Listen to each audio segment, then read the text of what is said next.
आपको ए और बी के बीच में आर इफेक्टिव बताने कितना हो जाएगा। देखो इसमें ना सीरीज पैरेलल में है ये, लेकिन दिख नहीं रहे, तो आप यहाँ पे लिखो ए पॉइंट, यहाँ लिखा आपने बी पॉइंट, ए पॉइंट को ऐसे खींच दिया, बी पॉइंट को भी आपने ऐसे खींच दिया, ए से बी तक जाओ, कम से कम रेजिस्टेंस मिलने चाहिए, कम से कम तो यार देखो ये 2 ओम तो आएगा ही आएगा,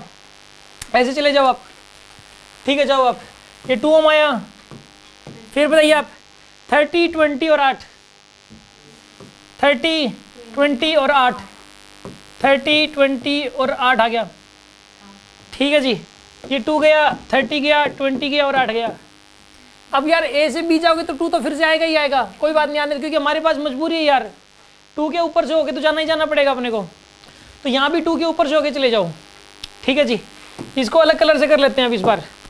बार 2 के ऊपर से होके गए, फिर आप एक काम करो 15, 15 और फिर 8 के ऊपर से होके जाना ही पड़ेगा यार, तो एक काम करो 2 के ऊपर से होके गए, फिर आप एक काम करो 15, 15 और फिर 8 के ऊपर से होके तो जाना ही पड़ेगा, ऐसे करना ही पड़ेगा आपको, 8 के ऊपर से होके जाना ही पड़ेगा भाई, कोई इलाज है नहीं। तो ये 15, 15 भी खत्म हो गया। फिर आप एक बात बताइए, ए से ऊपर से होके जाओ, कम से कम रेजिस्टेंस मिलने चाहिए आपको, 2 के ऊपर से होके गए 40 और 6, फिर 8 के ऊपर से होके 40, 6 और फिर 8 के ऊपर से होके जाना पड़ेगा, 2 के ऊपर से होके गए, फिर 40, 6 और फिर 8 के ऊपर से होके चले गए बी तक, ऐसे करना पड़ेगा इसको। अब देखो ये सिंपल सर्किट में कन्वर्ट हो गया, 40 और प्लस 6 कितना हो जाएगा यहाँ पे 46, ये 46 आएगा इसका तो, और ये कितना आएगा 30, ये कितना आएगा यहाँ पर, ये आएगा 50, 50, 30 और 46 किस में, तीनों पैरेलल में, तो यहाँ पर लिखोगे 1/R effective is equals to, क्या लिखोगे बताइए, 1/50 प्लस में 1/30 प्लस में 1/46, एलसीएम ले लो आप, एलसीएम बताइए कितना आएगा इसका। ये तो थोड़ा सोल्व करना मुश्किल है यार, इस टाइप का क्वेश्चन आ गया तो पेपर में, कैलकुलेशन में तो टाइम लगेगा इसमें, क्या कह रहे हो, इसको छोड़ के आओगे, नहीं छोड़ के नहीं आना इस क्वेश्चन को, इसमें अगर ऑप्शंस दे रखे हो ना आपको, तो आप इस 46 के नियर बाय क्या है 50 है ना, या इसको 45 लेके चल लो, या फिर इसको 50 लेके चल लो, और उसे ना रफ आंसर निकाल लो आप, छोड़ने से बेहतर ये होगा, कैलकुलेशन की वजह से आप मत छोड़ के आना क्वेश्चन को, कैलकुलेशन ज़्यादा हो रही हो तो राउंड फिगर में लेके और फिर उसके बाद करके आ जाना आप, ठीक है ना, और उसको जो है ना उसके ऊपर कुछ ऐसा लिख लेना कि इसको दोबारा ट्राई करना है, ठीक है ना, ऐसे लिख देना कि ये ना दोबारा सेकंड टाइम भी इसको ट्राई करना पड़ेगा, ठीक है ना, टी लिख दोगे तो मतलब उसका थर्ड टाइम, अगर वो सेकंड टाइम में भी आपको लगे डाउट रहेगा तो टी लिख देना, थर्ड टाइम ट्राई करना पड़ेगा, ठीक है ना।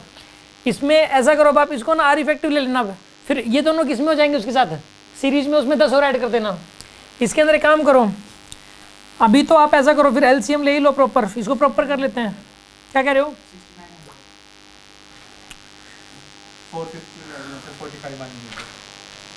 कितना, नहीं 45 मान के कितना आ रहा है 450 आ गया एलसीएम। अब सोल्व करो इसको, कितना बनेगा 9, इसको 6 की बजाय 5 लिख लो यार, फिर इसको 6 की बजाय क्या लिख लिया आपने 5, इसको अगर 5 करें तो ये बन गया आपके पास 9, ये क्या बनेगा यहाँ पे, हाँ जी 15 प्लस 10 कितना बनेगा 24 डिवाइडेड बाय में 450, ये आएगा आपके पास, तो आर 34 बन रहा है क्या, 34 बन गया। अब ये बनेगा 450 डिवाइड बाय 34 प्लस का 10, तो कितना बनेगा यहाँ पे 450 प्लस 340 डिवाइड बाय 34, सॉल्व करो कितना आ जाएगा आंसर 097/34, सॉल्व करो कितना बनेगा यहाँ पे 23.6, ये आंसर आएगा, ठीक है ना, समझ में आ गई होगी बात आपको।